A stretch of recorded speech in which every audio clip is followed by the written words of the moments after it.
That portion was brought to you by Bingo Plus. Bingo sa saya, plus sa panalo. Mga karamdaman ba ang problema mo?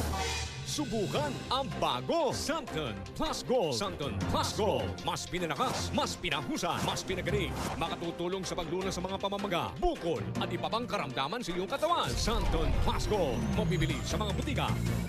Santon Vitamin C, ang alkaline na vitamin C. Ako si Yvonne, isang estudyante. Laki ang pasasalamat ko sa Santon Vitamin C. Pagbuklat ko pa lang ng module ko dati, inaantok na ako. Sa ngayon, araw-araw na akong ganado at always alert. Santon Vitamin C, ang alkaline na vitamin C. Mabibili sa pinakamalapit na butika sa inyong lugar. Mula sa #1 Smart Dishwashing Paste. Ang galing-galing mo! Smart dishwashing paste ko!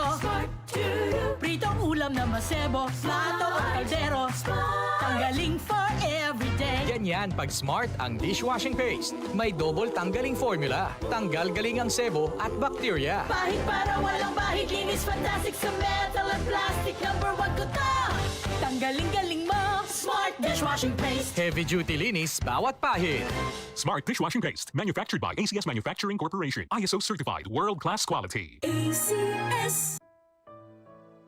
Pagbasa sa Aklat ng Kawikaan, Kabanata 11, Talata 1 hanggang 31. Kasuklam-suklam kay Yahweh ang timbangang may daya, ngunit kasiyahan naman ang timbangang tama. Kahihiyan ang laging dulot ng kapalaluan, ngunit pagpapakumbabay, nagbubunga ng karunungan. Ang tuntunin ng matuwid ay katapatan, ngunit ang masamay wawasakin ng kanyang kataksilan. Walang halaga ang yaman sa araw ng kamatayan, ngunit ang katwiran ay naglalayo sa kapahamakan. Mas panatag ang landas ng tapat ang pamumuhay, ngunit nabubuwal ang masasama sa sariling kabuktutan. Ang katuwiran ng mga matuwid ang nagliligtas sa kanya, ngunit ang masama ay bilanggo ng kanyang masamang nasa. Ang pag-asa ng masama ay kasama niyang pumapanaw. Ang umasa sa kayamanan ay mawawalang kabuluhan. Ang matuwid ay inilalayo sa bagabag, ngunit ang masama ay doon bumabagsak. Ang labi ng walang Diyos sa iba ay mapanira, ngunit ang dunong ng matuwid ay nagliligtas ng kapwa. Kapag ang matuwid ay pinagpapala, ang bayan ay nagagalak, ngunit higit ang katuwaan kapag ang masamay napapahamak. Dahil sa salita ng matuwid, ang bayan ay tumatatag,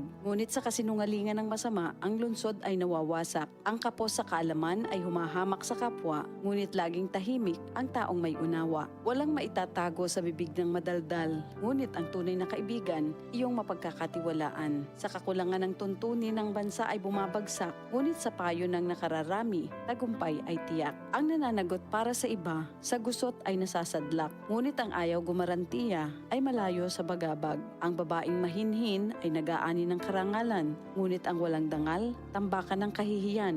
Lagi sa kahirapan ang taong tamad, ngunit masagana ang buhay ng isang masipag. Ang taong mabait ay nag-iimpok ng kabutihan, ngunit winawasak ng marahas ang sarili niyang buhay. Ano man ang anihin ng masama ay walang kabuluhan, ngunit ang gawang mabuti ay may pagpapalang taglay. Ang taong nasa matuwid ay makasusumpong ng buhay, ngunit ang landas ng masama ay patungo sa kamatayan. Ang kaisipang masama kay Yahweh ay kasuklam-suklam, ngunit ang lakad ng matuwid kay Yahweh ay kasiyahan. Ang taong masamay di makaliligtas sa kaparusahan, ngunit hindi maaano ang nabubuhay sa katwiran. Ang magandang babae ngunit mangmang naman ay tila gintong singsing sa nguso ng baboy. Anumang nais ng matuwid ay nagbubunga ng kabutihan, ngunit ang mahihintay lang ng masama ay kaparusahan. Ang taong mapagbigay ay lalong yumayaman, ngunit naghihirap ang tikom ng mga kamay. Ang taong matulungin sasagana ang pamumuhay, at ang marunong tumulong ay tiyak na tutulungan. Sinusumpa pa ng lahat ang nagkakait ng butil,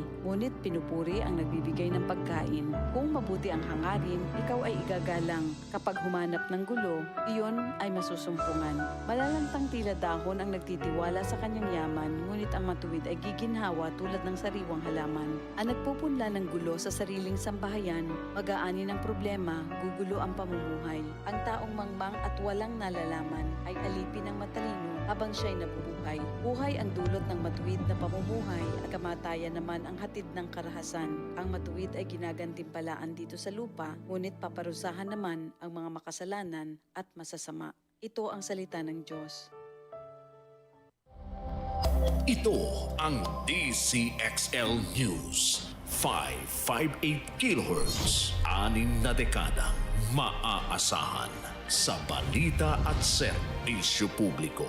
Ang himpilan ng RMN Network sa Mega Manila. Live sa radyo at online.